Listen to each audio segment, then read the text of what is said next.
Hi everyone, good evening. आज मैं काफ़ी दिनों के बाद अपने यूट्यूब चैनल ट्रेंडिंग जीएस 2.0 में आया हूँ।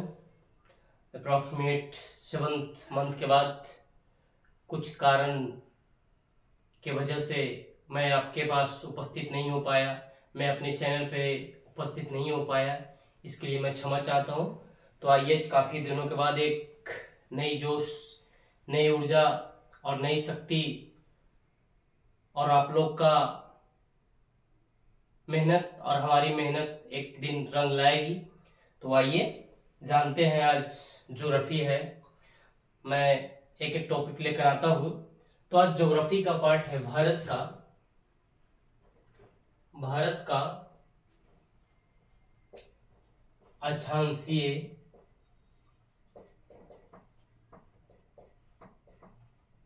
एवं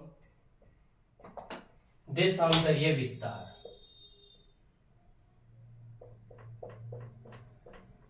भारत का अक्षांशीय एवं देशांतरीय विस्तार।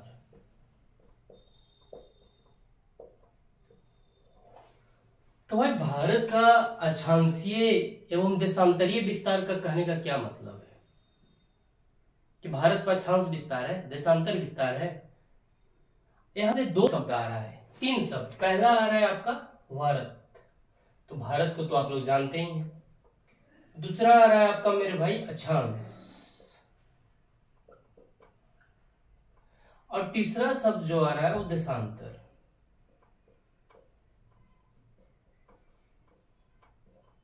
ये तीन शब्द आ रहा है आपके पास, भारत, अक्षांश और देशांतर। तो भारत को तो आप लोग जानते ही हैं, ये हमारा प्यारा भारत है मेरे भाई।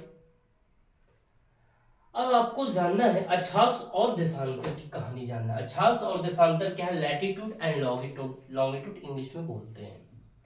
आखिर ये क्या है, मैं ये आपको क्यों बताना चाह रहा हूं, कुछ तो बात होगी ना। तो आइए जानते हैं मेरे भाई। तो सबसे पहले मैं क्या करूंगा, आपको यहाँ पे आपके पास एटलस मैप होगा तो आप अपने खोल लीजिएगा वर्ल्ड मैप।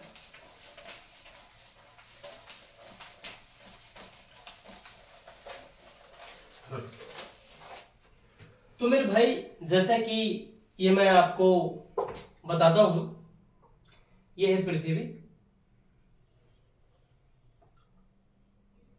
ये हो गया अर्थ। क्या है? अर्थ यानी पृथ्वी। अब जो मेरे भाई पृथ्वी है, अब पृथ्वी के बीचों बीच में एक रेखा खींची गई है, इक्वेटर। क्या? इक्वेटर। 0 डिग्री भी इसे बोलते हैं। इसे हिंदी में, थोड़ा सा मैं इंग्लिश टर्म यूज करूंगा, इसे हिंदी में भूमध्य रेखा बोलते हैं। क्या बोलते हैं? भूमध्य रेखा। इसे हिंदी में बोलते हैं भूमध्य रेखा। क्या बोलते हैं मेरे भाई? गर्मी काफी है, इसे हिंदी में बोलते हैं भूमध्य रेखा। अब ये जो भूमध्य रेखा है, पृथ्वी के बीच पृथ्वी को दो भागों में बांटती है। ऊपर का जो पार्ट है उसे नॉर्थ हेमिस्फीयर बोलते हैं, जिसे हिंदी में उत्तरी गोलार्ध,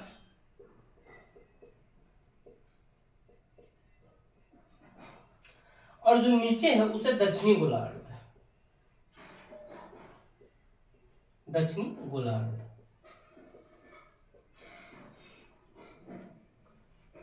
ऊपर की पार्ट को उत्तरी गोलार्ध बोलते हैं, नीचे के पार्ट को दक्षिणी गोलार्ध बोलते हैं। ये पृथ्वी के दो बीचों बीच के भाग में बांटती है।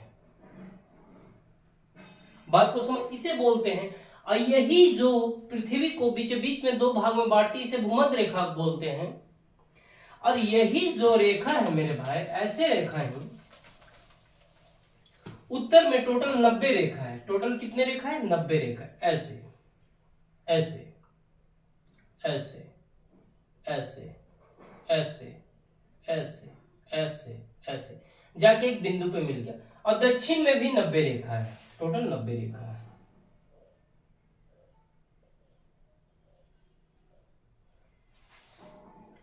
मेरे भाई अब ये टोटल 90 रेखा है,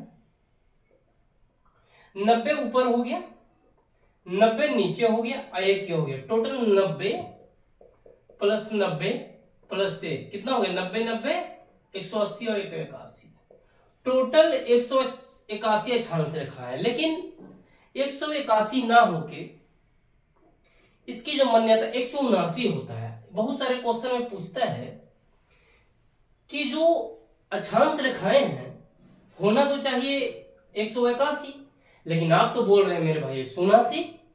ये बात सही है, आपका कहना सही है मेरे भाई, बिल्कुल 100% सही है। मैं आपकी बातों को, मैं आपकी भावनाओं को समझ रहा हूं, लेकिन मेरे भाई 181 ना हो कि 179 क्यों हुआ है? बहुत सारे एग्जाम में पूछता है, बच्चे कंफ्यूजन हो जाते हैं, गलत कर आ जाते हैं मेरे भाई। आखिर ऐसा क्यों होता है, आप कुछ बताओ। तो देखिए, जैसा कि मैं आपको बताता हूं कि जो ये ऐसे मैं रेखा खींच रहा हूं, सबसे पहले तो मैं आपको बताऊं अक्षांश रेखाएं जो एक काल्पनिक रेखा है। ऐसा नहीं है कि ये पृथ्वी पे कोई खींची गई रेखा है, नहीं, बिल्कुल कहना गलत है। ये एक मेरे भाई काल्पनिक रेखा है। क्या है मेरे भाई? काल्पनिक रेखा, अक्षांश रेखाएं हैं। बात को समझ रहे हो? ऐसा नहीं कि पृथ्वी पे बहुत सारे रेखे खींच दी गई है, एक सिर्फ काल्पनिक रेखा है जो कि बड़े बड़े विद्वान जो हैं, जो ज्योग्राफी का अध्ययन करते हैं, जो एक्सपेरिमेंट करते हैं, वो एक अध्ययन करने के लिए, अध्ययन को सुविधा बनाने के लिए एक काल्पनिक रेखा को खींच दिए हैं। बात को समझ रहे हो आप? हाँ, अध्ययन बनाने के लिए काल्पनिक रेखा को खींच दिया गया है, ऐसा कुछ भी नहीं है बात। तब मेरे भाई 90 इधर हो गया, 90 इधर हो गया, 181। लेकिन मेरे भाई ये जो पॉइंट का इसको काउंट नहीं किया जाता है, वहां पे जो भूगोल देता है यहाँ पे काउंट नहीं किया जाता है। तो मेरे भाई कितना हो गया, 89 हो गया, 89 हो गया और 1 हो गया, तो टोटल कितना हो गया, 179 हो गया। मेरी गणित कमजोर है, कमजोर अब हो गई है, प्रैक्टिस ना होने के कारण कमजोर नहीं थी मेरी गणित। तब टोटल गलत हो तो उसके लिए क्षमा चाहता हूँ, समझ रहे हो? तब टोटल मेरे भाई 179 हो गया यहाँ पे टोटल। अब आपसे पूछ देगा कि कुल कितने अक्षांश रेखा है, कुल अक्षांश रेखा, ऐसा पूछा है मेरे भाई क्वेश्चन। कुल अक्षांश रेखा जो है 179 है। यहां तक समझ में आ गया आपको? ओके, आगे बढ़ू, आगे बढ़ता हूं, आपकी इजाजत हो तो आगे बढ़ता हूं।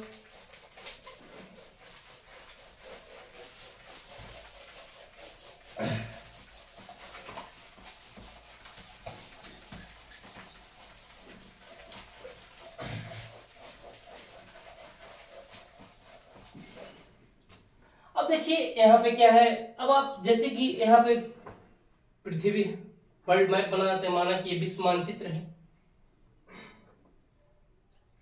ये मेरे भाई पृथ्वी को 2 भागों में बांट रहे हैं, ये भूमध्य रेखा इक्वेटर है, मैं आपको बार बार बोल रहा हूं इक्वेटर है, भूमध्य रेखा है।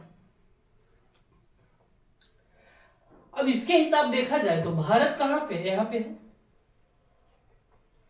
आपको डायरेक्शन पता है ना, ये नॉर्थ है, ये साउथ है, इतना तो पता है मेरे भाई, ये ईस्ट है, ये वेस्ट है, इतना तो पता होगा आपको, बेसिक जानकारी। ऐसे मैं यहाँ पे बेसिक भी बताता हूँ। तब आपसे कोई पूछ दे कि भारत कौन सा हेमिस्फीयर में, यानी जो भारत है, इंडिया है, हमारा प्यारा भारत है, वो कौन सा गोलार्ध में है, ये पूछ देगा आपसे, कोई बड़ी बात नहीं है। तो भाई भारत जो है ये उत्तरी गोलार्ध में। कहां पे भारत है? उत्तरी गोलार्ध। कैसे? अब देखिए मैं आपको बताता हूं कैसे। देखिए मैं इसलिए आपको बता रहा हूं इतना, क्योंकि मैं ये सब झेला हूं, मुझे खुद बेसिक नहीं समझ में आती थी, तो आज मैं समझ गया, तो आपकी फीलिंग को, मैं भावनाओं को समझ रहा हूं, और समझ रहा हूं तभी यहाँ पे बता रहा हूं। अब जो भारत है मेरे भाई यहाँ पे उत्तरी गोलार्ध में हो गया, क्योंकि मैं बताया था इक्वेटर के ऊपर नॉर्थ, इक्वेटर के नीचे यानी भूमध्य रेखा के जो ऊपर नॉर्थ हो गया, इधर साउथ हो गया, नॉर्थ हेमिस्फीयर और साउथ हेमिस्फीयर, मतलब उत्तरी गोलार्ध और दक्षिणी गोलार्ध। तो भारत कहां हो गया मेरे भाई? उत्तरी गोलार्ध में हो गया, इंडिया। बात को समझ रहे हो? ठीक है, आगे बढ़ते हैं। अब भारत जो मेरे भाई उत्तरी गोलार्ध में हो गया,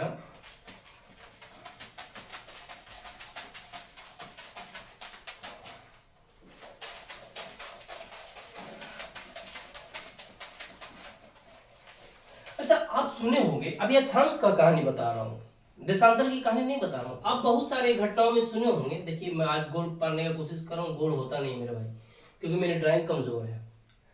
अब जो मेरे भाई ये जो भारत है, इक्वेटर है, इक्वेटर क्या किया, 2 भागों में विश्व को बांट दिया। अब यहाँ पे भारत है, अब जो मेरे भाई यहाँ पे 0 डिग्री है, अब बहुत सारे आप क्वेश्चन देखते हो कि भारत का जो विस्तार है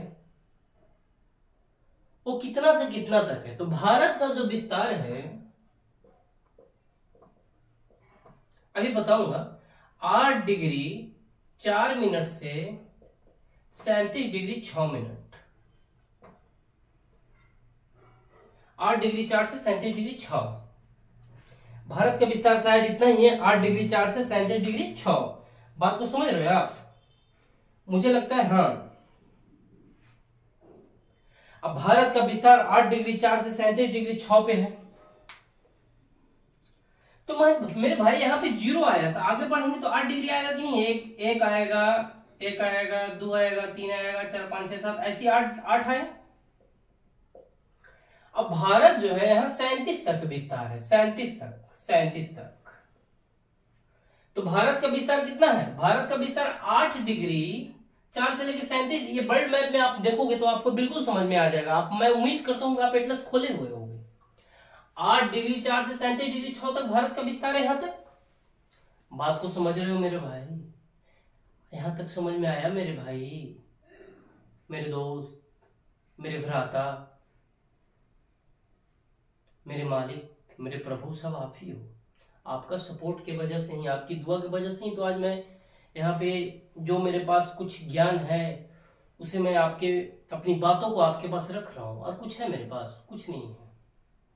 कहते हैं ना हमारे प्रधानमंत्री, मैं तो फकीर हूँ, झोला लूंगा चलूंगा, वही मैं फकीर हूँ। लेकिन बस मेरी एक सोच है, जागे रखे साईं, जावे कुटुम समाए, मैं भी भूखा न रहूं, साधु भूखा न जाए। थोड़ा याद नहीं है बस। तो भारत का विस्तार समझ गया, 8 डिग्री 4 मिनट से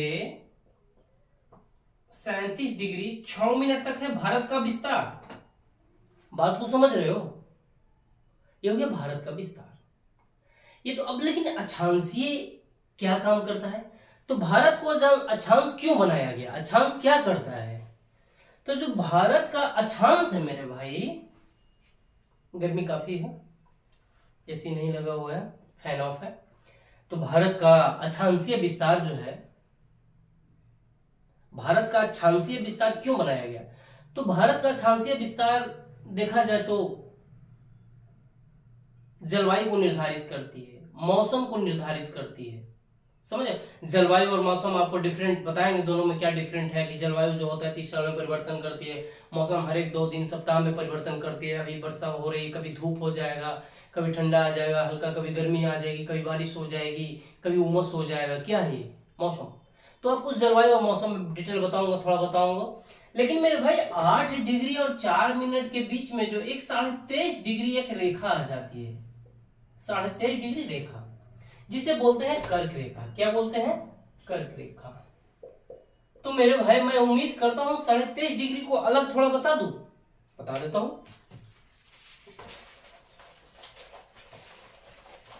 देखिए अभी थोड़ा सा साफ क्लियर कर देता हूं।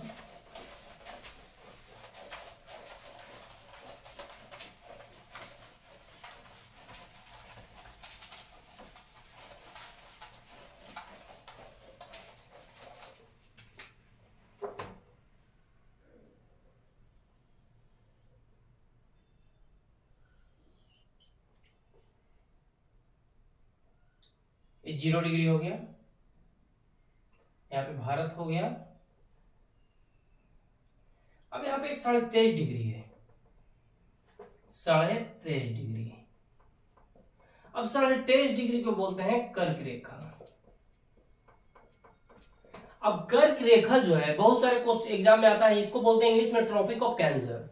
बहुत सारा एग्जाम में आता है कि जो कर्क रेखा है भारत की कितने देशों से होकर गुजरती है, तो भारत की कितने राज्यों से होकर गुजरती है।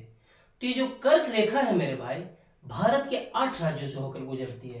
देखो मैं ये ट्रिप पे विश्वास नहीं करता, मित्र पे गमछा झाड़ो, ये सब कुछ नहीं ऐसा है मेरे भाई। मैं नॉर्मली सीधा सीधा बताऊंगा आपको, सीधा सीधा माइंड में मैप करो। एग्जाम में कोई ट्रिक नहीं आता है यार, माइंड में मैप याद करो भाई और आराम से एग्जाम बनाओ। तो ये पूछा गया एसआई वगैरह क्वेश्चन में, वनडे एग्जाम में, रेलवे एनटीपीसी में पूछा हो गया, बिहार एसएससी में क्वेश्चन पूछा हो गया, यहाँ तक बीपीएससी में एक बार पूछा गया है। यूपीएससी में ये सब क्वेश्चन सवाल नहीं पूछा जाता है। तो कर्क रेखा भारत के 8 राज्यों से होकर गुजरती है। तो कौन कौन से गुजरती है? तो आपको हम पश्चिम से दिखा रहे हैं, पूरब से, इधर पूरब हो गया, इधर पश्चिम हो गया, इधर नॉर्थ हो गया, इधर साउथ हो गया। मैं आपको ये दिशा बता दिया हूँ और उम्मीद करता हूँ आपको ये दिशा पता है। गुजरात हो गया, राजस्थान हो गया, शॉर्ट में आर लिख रहा हूं, मध्य प्रदेश हो गया, और आगे बताओ आप। गुजरात हो गया, राजस्थान हो गया, मध्य प्रदेश हो गया, आपका छत्तीसगढ़ हो गया, झारखंड हो गया, पश्चिम बंगाल हो गया, त्रिपुरा हो गया और मिजोरम हो गया। 1 2 3 4 5 6 7 8। सबसे पहले मैं आप मेरे साथ आप बोलोगे कर्क रेखा 8 राज्यों से होकर गुजरती है, 23.5 डिग्री जो है। सबसे पहले मेरे भाई गुजरात, क्या? गुजरात, गुजरात, गुजरात, गुजरात, गुजरात। उसके बाद राजस्थान, राजस्थान, राजस्थान, राजस्थान, राजस्थान। 5 बार मैं एक ही चीज को रिपीट कर रहा हूं, गुजरात, राजस्थान। उसके बाद मध्य प्रदेश, मध्य प्रदेश, मध्य प्रदेश, मध्य प्रदेश, मध्य प्रदेश, छत्तीसगढ़, छत्तीसगढ़, छत्तीसगढ़, छत्तीसगढ़, छत्तीसगढ़। उसके बाद क्या है मेरे भाई? Jharkhand, Jharkhand, Jharkhand, Jharkhand, Jharkhand. West Bengal, West Bengal, West Bengal, West Bengal, West Bengal. Tripura, Tripura, Tripura, Tripura, Tripura. Mizoram, Mizoram, Mizoram, Mizoram, Mizoram. तो मेरे भाई फिर से मेरे साथ एक बार सभी लोग बोले, यूट्यूब पे जो कोई लाइव है नहीं, क्योंकि उतना बड़ा कोई मैं यूट्यूबर हो नहीं, अभी तो एक छोटा बैकग्राउंड पे काम कर रहा हूँ अपने कमरे में। हमारी अभी लाइफ तो अभी छोटी ही है, मैं तो उतना बड़ा कोई सेलिब्रिटी नहीं हूं। लेकिन चलिए, सबसे पहले गुजरात, राजस्थान, मध्य प्रदेश, झारखंड, और क्या है मेरे भाई? झारखंड। उसके बाद पश्चिम बंगाल, गुजरात, राजस्थान, मध्य प्रदेश, छत्तीसगढ़, झारखंड, पश्चिम बंगाल, त्रिपुरा, मिजोरम। ये जो है मेरे भाई कर्क रेखा 8 राज्यों से होकर गुजरती है। कर्क रेखा मेरे भाई क्या है? 8 राज्यों से होकर गुजरती है। थोड़ा देख लेता हूं फोन को, चल रहा है या नहीं? हाँ, चल रहा है। कर्क रेखा भारत के 8 राज्यों से होकर गुजरती है। यहां तक समझ में आ गया आपको? यहां तक बहुत सारे बिहार पुलिस पर एग्जाम में पूछा जाता है कर्क रेखा जो है किन किन राज्यों से होकर नहीं गुजरती है। नॉर्थ का दे दिया, हिमाचल प्रदेश, जम्मू कश्मीर, बिहार, उत्तर प्रदेश दे देता है, ऐसे भी दे देता है।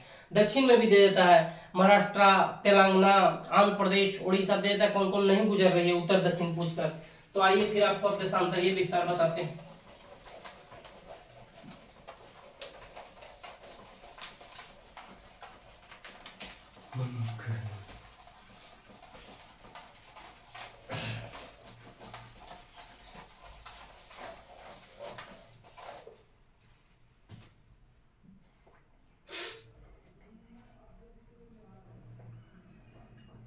भारत का देशांतरीय विस्तार आइए बताते हैं।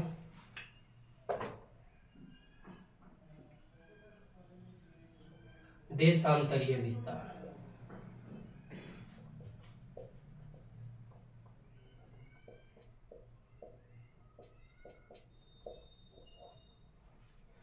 तो ये भारत का देशांतरीय विस्तार क्या है, इसके बारे में आपको जानना है।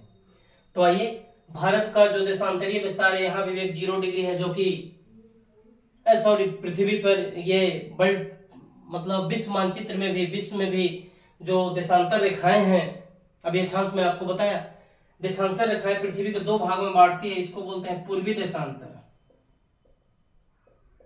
हाँ, मैं आपको एक चीज बोलना ही भूल गया, 1 मिनट। अगर आपसे कोई पूछ देगा भारत का अक्षांशीय विस्तार कितना है, भारत कौन से अक्षांश में है, तो भारत मेरे भाई यहाँ पे बताया था आपको, जब भारत यहाँ पे है तो यहाँ पे 0 डिग्री बताया था, तो उत्तर हो गया ना, उत्तर, नॉर्थ हो गया, और यहाँ पे पूरब हो गया, तो भारत उत्तर पूरब में है। अब भारत पूछेगा 8 डिग्री 4 मिनट उत्तरी अक्षांश से 37 डिग्री 4 मिनट उत्तरी अक्षांश में है। बात को समझ रहे हो ना? ऑप्शन में देता है उत्तरी अक्षांश की दक्षिणी अक्षांश, 8 डिग्री 4 37 से दक्षिणी अक्षांश, ऐसे नहीं, उत्तरी अक्षांश में ही बनाना है। बात को समझ रहे हो? हाँ ये समझना मेरे भाई, नहीं तो ब्लंडर हो जाएगा। समझ रहे हो ना, आपका एक क्वेश्चन खत्म हो जाएगा, आप फाइट से बाहर हो जाओगे। यही तो है, आप जो पता होगा वो एग्जाम क्लियर कर देगा। आप तो बोल गए यार सॉरी मैं भाई इतना पढ़ा था, मेरा क्वेश्चन गलत हो गया। तो ये जो मेरे भाई भारत है, भारत यहाँ पूर्वी देशांतर हो गया। क्या हो गया? पूर्वी देशांतर। विश्व आइए पश्चिमी देशांतर, पश्चिमी देशांतर। ये हो गया पूर्वी देशांतर, ये हो गया पश्चिमी देशांतर। बात को समझ रहे हो ना? अब जो भारत है मेरे भाई यहां पे है, तो भारत का जो विस्तार है 68 से 68 डिग्री 7 मिनट से 97 डिग्री 25 मिनट, 68 डिग्री 7 मिनट से 97 डिग्री 25 मिनट से क्या है मेरे भाई? ये देशांतरीय विस्तार है, हम कह सकते हैं। अब देशांतर देखिए ऐसे होता है, देशांतर ऐसे होता है, ऐसे होता है, ऐसे होता है, ऐसे होता है, ऐसे होता है, देशांतरीय विस्तार। अब जो देशांतरीय विस्तार है वो मानक समय को दिखाता है। तो भारत का यहाँ पे एक देखा जाए तो भारत का एक मानक समय भी होता है। भारत को जो मानक समय है वो शायद 82.5 डिग्री, 68 और 97, ये 68 और 97 के बीच में मोटा मोटी लेते हैं, एक 82.5 डिग्री यहाँ पे है। एक मिनट, ये देखो यहाँ पे देखो 68 और 97 के बीच में 82.5 डिग्री है, जो कि भारत के मानक समय को दर्शाती है। ये 5 राज्यों से होकर गुजरती है मेरे भाई, समझ रहे हो? आइए जो 5 राज्यों से होकर गुजरती है, उत्तर प्रदेश, मध्य प्रदेश, छत्तीसगढ़, आंध्र प्रदेश और ओडिशा। अभी जो मानक 82.5 डिग्री है भारत के 5 राज्यों से होकर गुजरती है। उत्तर प्रदेश, हमारे साथ बोलिए, उत्तर प्रदेश, उत्तर प्रदेश, मध्य प्रदेश, मध्य प्रदेश, छत्तीसगढ़, छत्तीसगढ़, आंध्र प्रदेश, आंध्र प्रदेश, उड़ीसा, उड़ीसा। फिर से बोलिए, उत्तर प्रदेश, मध्य प्रदेश, छत्तीसगढ़, आंध्र प्रदेश और उड़ीसा। जो भारत का है 5 राज्यों से होकर मानक समय गुजरती है। ये मानक समय, बहुत सारे देशों का अलग अलग टाइम जोन होता है, लेकिन भारत का एक ही टाइम जोन है, 82.5 डिग्री है, टाइम जोन को दिखाती है और यहाँ से होकर गुजरती है। यहां तक समझ रहे हैं मेरे भाई आप? कोई दिक्कत है यहां तक समझने में आपको? नहीं ना? अब जो पूछेगा कि भारत का विस्तार, देशांतरीय विस्तार क्या है, तो भारत का देशांतरीय विस्तार 68 डिग्री 7 से 97 डिग्री 25 मिनट पूर्वी देशांतर आपको बोलना है। समझ रहे हैं? हाँ, आपको ध्यान रखना है। तो चलिए मैं आपसे क्वेश्चन करूं या क्वेश्चन नहीं करूं? अब बताओ, आप ही बताओ, आप ही डिसाइड करो मेरे भाई, आप ही डिसाइड करोगे, वही डिसाइड मैं ले लूंगा। तो बताइए, कर्क रेखा भारत के कितने राज्यों से होकर गुजरती है? क्वेश्चन आंसर मैं ही दे दूं क्या? तो चलिए, ये आपका गुजरात, राजस्थान, मध्य प्रदेश, छत्तीसगढ़ और ये झारखंड, पश्चिम बंगाल, त्रिपुरा, मिजोरम। मानक समय कितने राज्यों से होकर गुजरती है? उत्तर प्रदेश, मध्य प्रदेश, छत्तीसगढ़, आंध्र प्रदेश, ओडिशा। भारत का अक्षांशीय विस्तार कितना है? कर्क रेखा भारत का अक्षांशीय विस्तार कितना है? 8 डिग्री 4 मिनट से 37 डिग्री 6 मिनट। देशांतरीय विस्तार कितना है? 68 डिग्री 7 मिनट, 97 डिग्री 25 मिनट। ये देशांतरीय विस्तार है। सारा क्वेश्चन आपका अक्षांशीय और देशांतरीय विस्तार आज आपका खत्म हो गया। धन्यवाद।